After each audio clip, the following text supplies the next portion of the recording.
pikiran negatif, kata-kata negatif, akhirnya nasib juga negatif. Maka hati-hati dengan kata-kata. Kata-kata adalah doa. Coba bayangin, Mas Gus, imam 10 juta, waduh piye ini gitu kan. Sekarang gaji 25 orang, Pak. Gaji 25 orang per bulan pegawai masjid. Jadi masjidnya dipelnya 5 kali. Sebelum sholat 5 waktu dibersihkan dulu. Toiletnya juga dibersihkan. Terus menerus. Tadi saya subuh di Demak semalam tuh mau sholat di situ ternyata ditutup ya kalau malam ya. Jam 7 ternyata muncul loh kok nggak ketemu gitu ya. Akhirnya saya jam 3:30 tadi menuju alhamdulillah buka dan rame. Masjidnya bersih. Masjidnya direnovasi baru gitu ya. Ya tinggal menaikkan level pelayanannya. Di Masjid Darussalam ya Cang. Itu bisa. Lokasinya kan strategis. Bahkan bisa menjadi percontohan kan. Di sana disiapin minum 24 jam. Nggak usah takut duitnya dari mana. Yang penting gawe programnya di sini. Duitnya Gusti Allah. Masjid rumahnya Allah. Pasti dicukupi sama Allah. Yakin. Joko Karyan itu zakat infaknya 1 tahun 12 miliar. Joko Karyan. Dari dulu hanya 45 juta 1 tahun. Tapi sekarang berubah. Bisa. Kepercayaan, Pak. Ya, itu yang penting kepercayaan. Nah, namanya di Al-Falah itu ditulis semua. Namanya siapa itu detail, Pak. Bahwa beras sekian, infak sekian, imam sekian, detail semua laporannya. Setiap bulan kita laporkan. Alhamdulillah bulan ini minus 89 juta. Kita sampaikan kepada jamaah, kayak buka puasa 2016 minus 35 juta.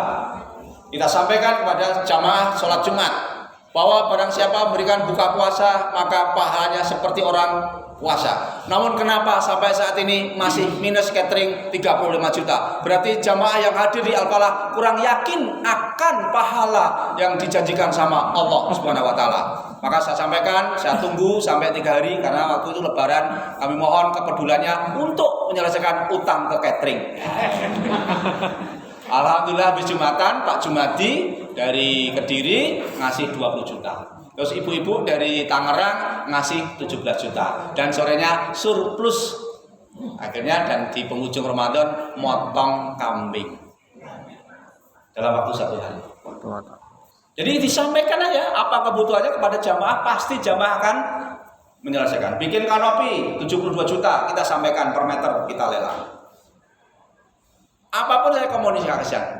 Makan 1 bulan kurang lebih 30 juta, kita sampaikan. Untuk makan aja, bikin teh itu 1 bulan 12 juta, kita sampaikan. Bahkan air sudah dari Mas Ari, gula dari pengusaha tebu. Jadi semua donatur semua. Karena apa? Oh, ini infak saya ternyata untuk jamaah. Ya ada yang macam-macam di situ. Sekarang kemarin kan pas di lockdown libur 2 minggu makannya. Jamaahnya agak sepi, Pak. Jadi setelah nggak ada makan itu jamaahnya berkurang. Ternyata ada yang memang tendensinya cari makan. Nggak apa-apa. Wah, ini minggu mangan niate ora apa-apa. Mengko salat suwe ya dapat hidayah. Kadang kan gitu ya. Oh ini tujuan golek mangan. Awal-awal kan begitu. Namanya juga manusia dakwah. Bahkan ada bapak-bapak setiap pagi itu bawa anaknya disuapin setiap pagi, Pak. Saya melihat Masya Allah, senang juga ya masjid ini menyelesaikan orang yang nggak masak. Nah akhirnya sekarang yang masaknya cuma pagi sama siang, malam ditiadakan. Karena malam untuk jualan BUMM, Badan Usaha Milik Masjid. Nah, itu gambaran yang saya ngelola Lazismu, ngelola geprek, dan ngelola masjid. Fokus, ada yang ngurusin, sekarang udah ada badan eksekutif, tinggal nanti brainstorming terus, bagaimana menaikkan filantropi, bagaimana supaya tumbuh terus. Sehingga ada yang ngurusin dan serius. Jadi imam itu ya dari pagi sampai malam. Yang ngepel di absen. Rapatnya takmir setiap seminggu 2 kali sekarang. Setiap hari Selasa pagi dan Jumat pagi. Rapatnya habis subuh. Jadi serius nih. Sopo sing tenanan ngurusi masjid berarti artinya wis gumantung ning masjid. Maka konsepnya adalah MSQ. Masjid Subuh Quran. Jadi habis subuh ada kajian doa. Habis itu nanti setiap Selasa pagi kita telepon catering besok sarapannya apa. Yang jamaah pakai mungkin bubur, pakai makanan ringan. Nanti yang rapat takmir ada 25 sampai 30 orang, makanan seperti tumpang, pecel dan lain sebagainya. Itu saya sampaikan supaya menanamkan kesungguhan. Kalau orang subuhnya sudah bangun sebelum subuh, berarti pertanda orang ini pengen memperbaiki diri. Nah, saya tanamkan begitu. Nah, saya belajar dari kapan mulai jalan. Nah, akhirnya kemarin sudah dari 25 yang absen 4 orang. Tadinya kalau diajak rapat subuh Pak, yang datang cuma 6 orang, 7 orang. Sekarang sudah 20 orang, 22 orang. Ya bertahap dan sabar. Nah ini cara saya membentuk karakter bagi para takmir. Bahkan di tempat hal yang lain ini menjadi salah satu rekrutmen. Di geprek itu tanya subuhnya di mana? Belum semuanya ke masjid juga. Ini biasanya kalau orang subuh di masjid, komitmen untuk memperbaiki dirinya akan lebih mudah untuk diarahkan. Bahkan saya sampaikan sering takmir masjid harus mempunyai mental 5.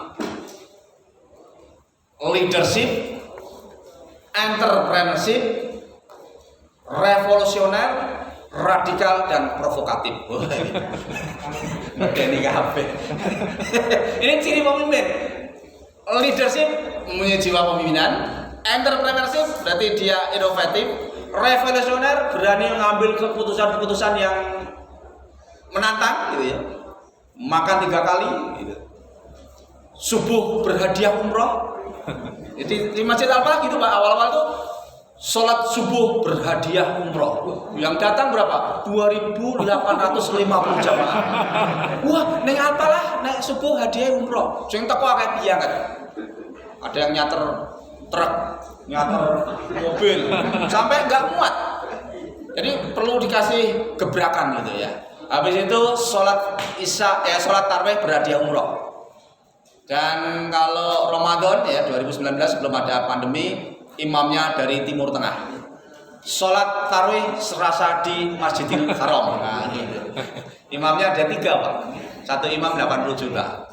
1 bulan. Jadi 3 berarti 2,4. Akhirnya kerjasama sama Al-Azizmu Jawa Tengah, kita kelilingkan di beberapa masjid di daerah Solo Raya. Dan ternyata di akhir Ramadan terkumpul dana 1, sekian miliar. Badi ini kita kirim ke Palestina Pak. Semua pure lewat Al-Azizmu kita kirim ke Palestina. Ternyata apa? Berani melangkah. Kadang pikiran kita nanti duitnya kok ngendi? Mau kepiye? Nah, biasanya kan begitu. Nah, coba aja jenengan bangun PKU. Jadi, bangun apapun di yang amal usaha Muhammadiyah kalau dipikirin duitnya kok ngendi? Mumet. Sing penting apa? Melangkah. Bismillah. Modalnya 2 tadi ya Pak. Niat, doa. Yakin intinya. Pak, mungkin ada beberapa pertanyaan dari Bapak Ibu. Ya, nanti sekarang langsung diskusi saja. Ya, langsung diskusi mawon. Monggo Bapak Ibu yang mau bertanya langsung kepada Bapak Ros. Iya.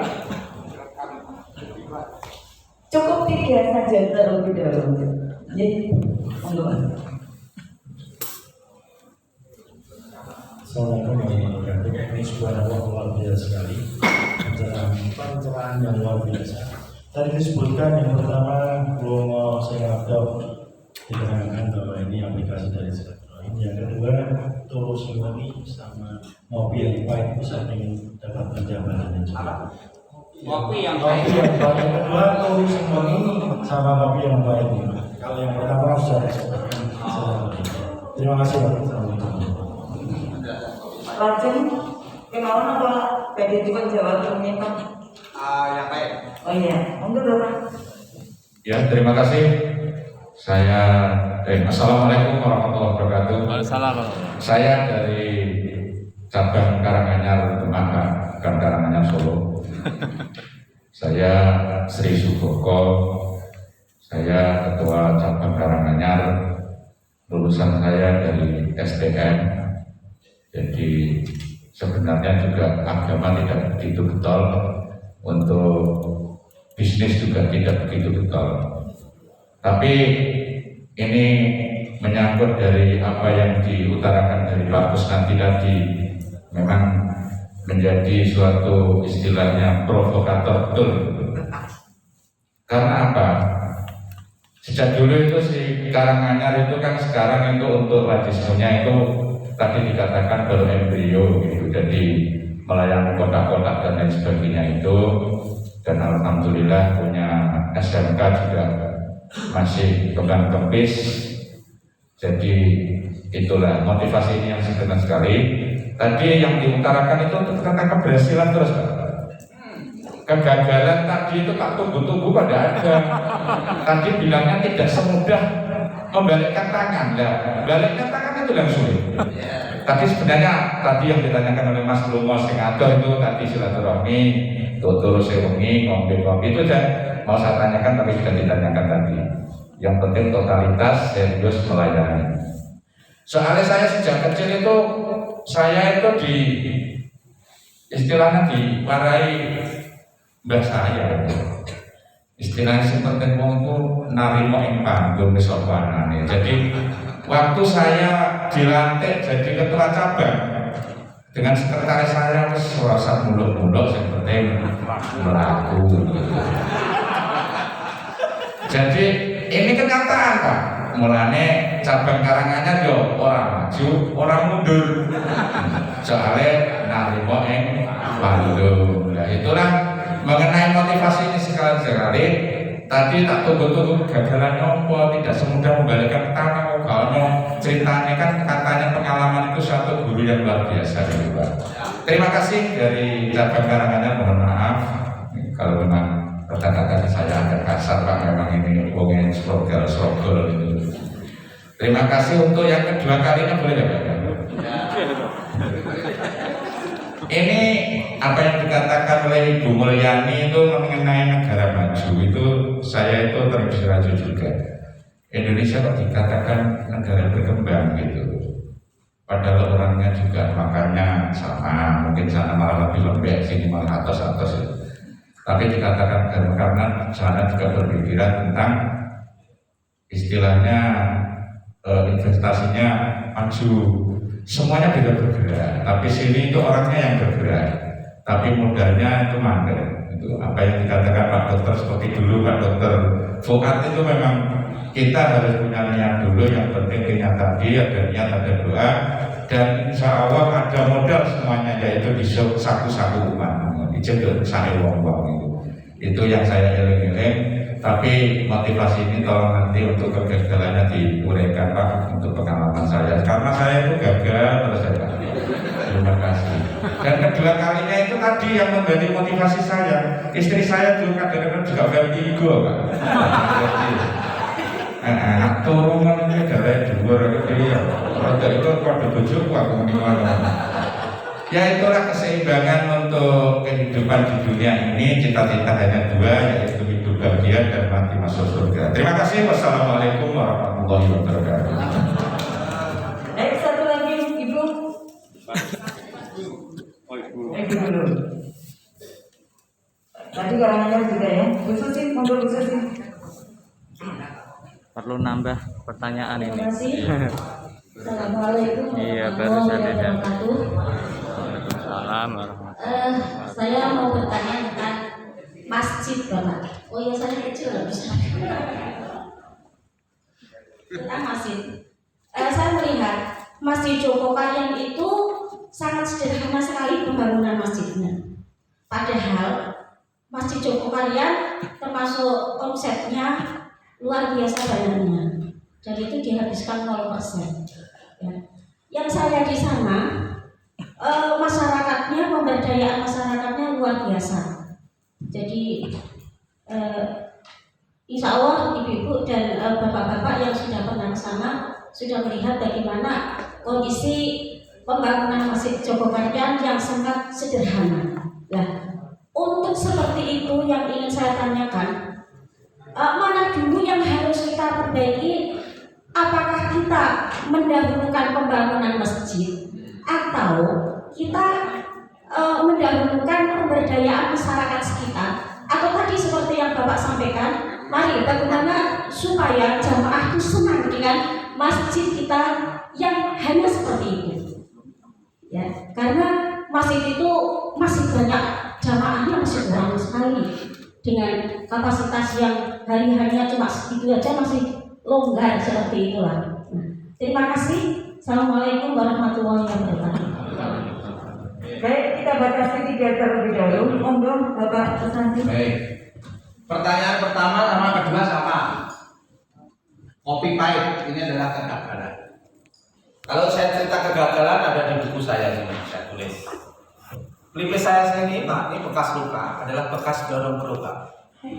Saya setelah bikin roti mobil 11, alhamdulillah 2002, 2006 tutup dengan sukses. Menyisakan utang, tutup dengan sukses. Iya, alhamdulillah tutup dengan sukses. Ini kan kata-kata positif. Berarti Allah akan memberikan angkat kita yang lebih baik. Akhirnya jualan mie ayam, mie ayam dorong bukan rumah. Belum pakai gas LPG, pakai minyak tanah. Ketika tadinya mobilnya 11, dulu konsultan Bapenas tiba-tiba enggak. Bahkan tensi saya 180 dan saya pingsan digotong ke klinik karena saya belum siap dengan namanya ujian. Jadi semakin tersiksa dalam menghadapi hidup, insya Allah kesuksesan akan lebih kita raih. Jadi jangan disiksa terus. Ini serius, Mas Isa sujud langsung blosor Pak. Dibawa ke klinik jam 2 di Bogor. Saya tahu bahwa ini tekanan itu, tapi saya bagaimana itu di sini tebel lah. Pikiran itu kacau, stres. Akhirnya saya belajar namanya ikhlas dan pasrah. Itu setelah mengalami kegagalan hati. Itu terapi self, spiritual, emotional, freedom, teknik. Dulu belum mengenal itu, sehingga mudah tertekan, panik. Itu kegagalan. Ini dorong gerobak. Itu ketika jualan mie ayam di depan SD Cinuwer, pegawai saya masukin mie dan masih latihan tangannya masuk ke air mendidih. Akhirnya dia pulang, mau nggak mau saya jualan sendiri dan dari Ciluwer menuju pulang saya dorong gerobak sendiri. Karena saya malu, dulu konsultan, dulu punya mobil banyak, sekarang kok dorong mie ayam. Akhirnya saya supaya menutupi tetangga, saya dorongnya pakai helm. Dan ketika ada lubangan, itu ternyata banyak merosot ke lubang dan dok, di sini berjarak. Saya bilang ciri menuju kesuksesan. Gagal pertama, istri saya vertigo, habis itu mobil habis.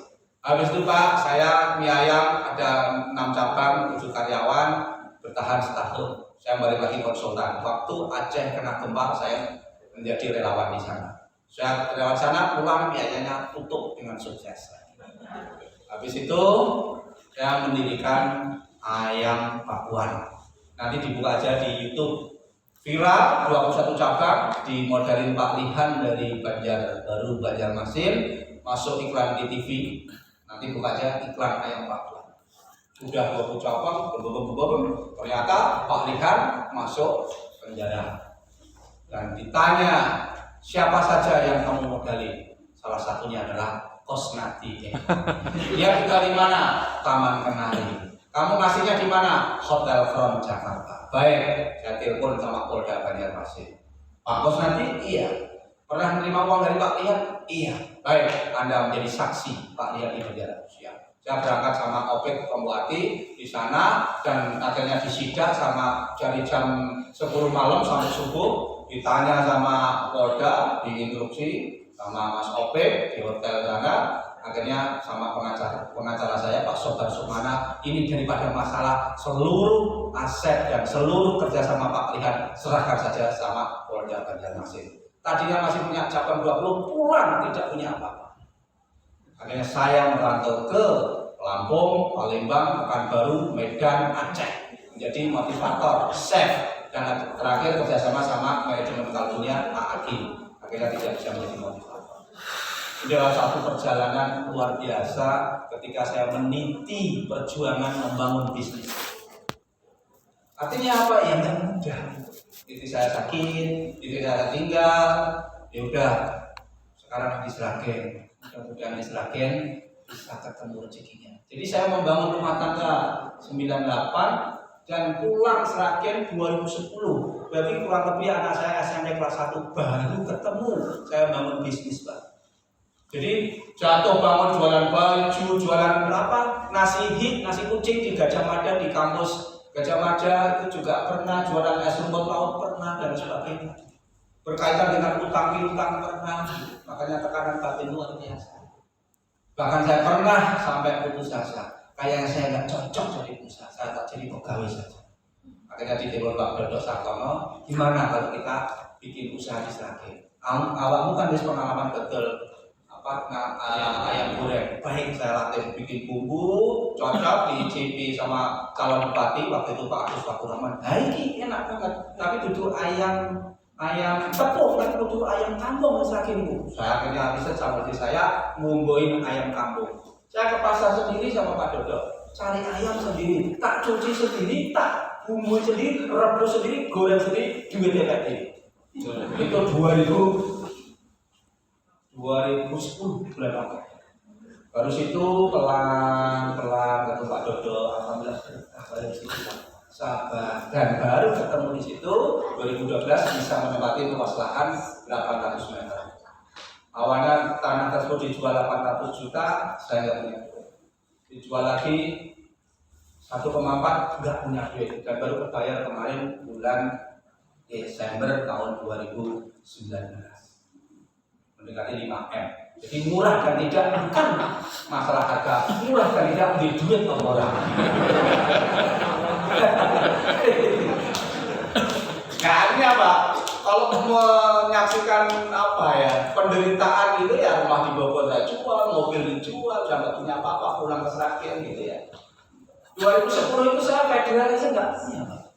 2010 berapa Oktober dia sepeda ondel benar seneng ini. 2011 bisa beli Vario merah.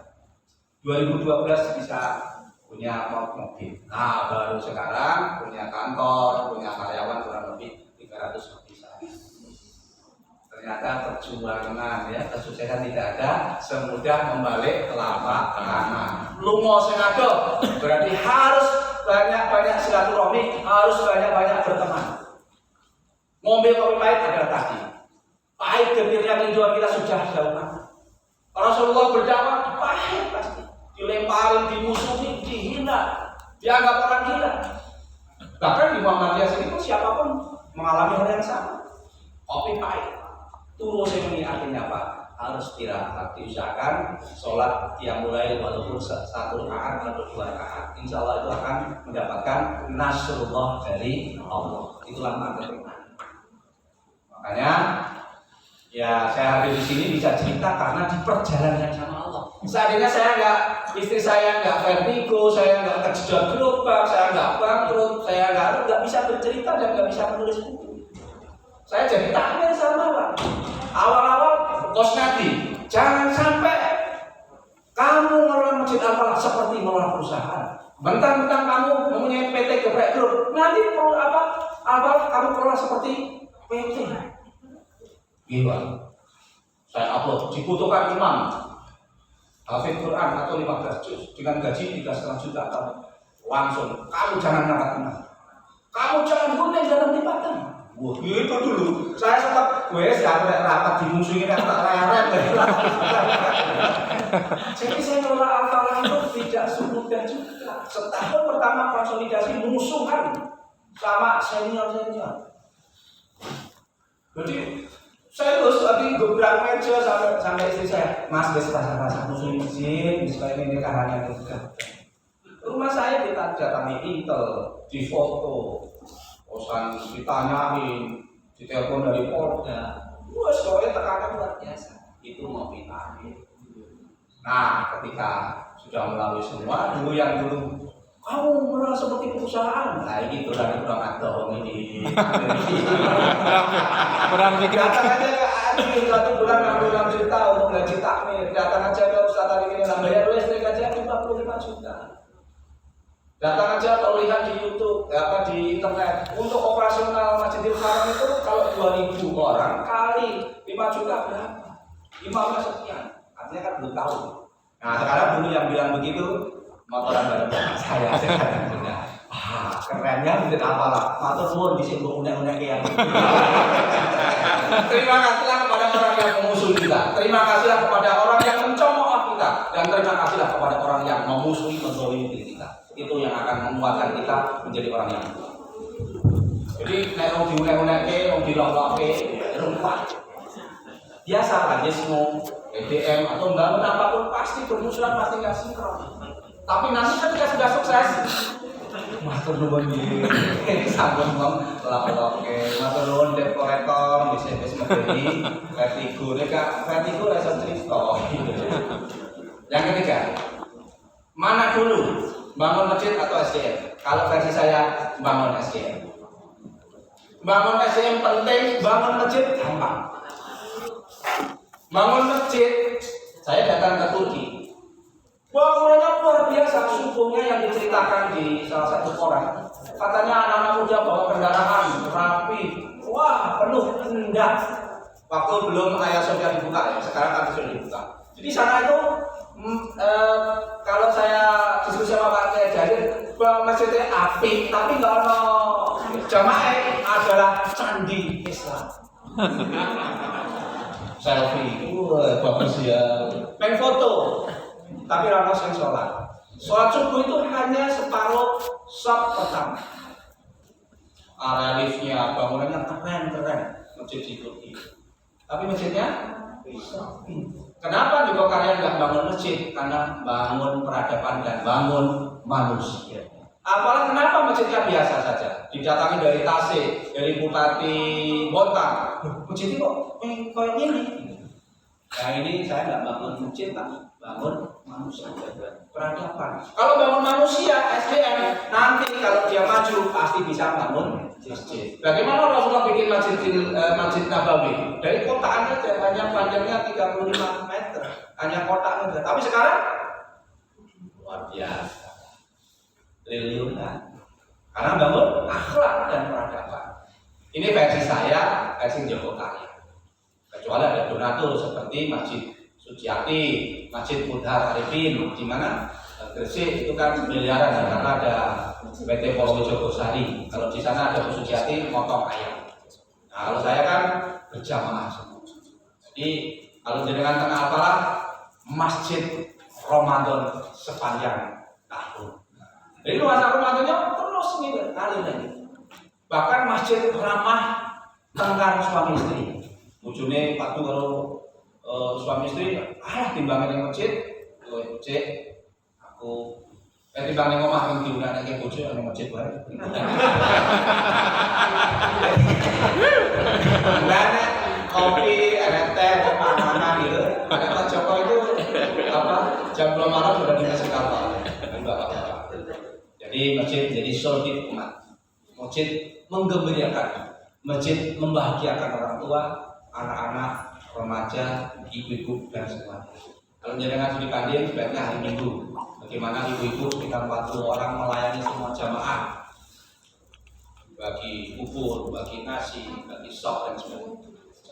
Itu saya pikir mudah-mudahan pertemuan ini menginspirasi. Amin.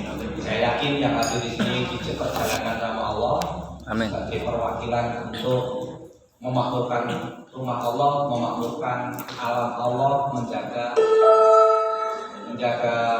alam Allah di tempat ini. Mudah-mudahan bisa disambung lagi.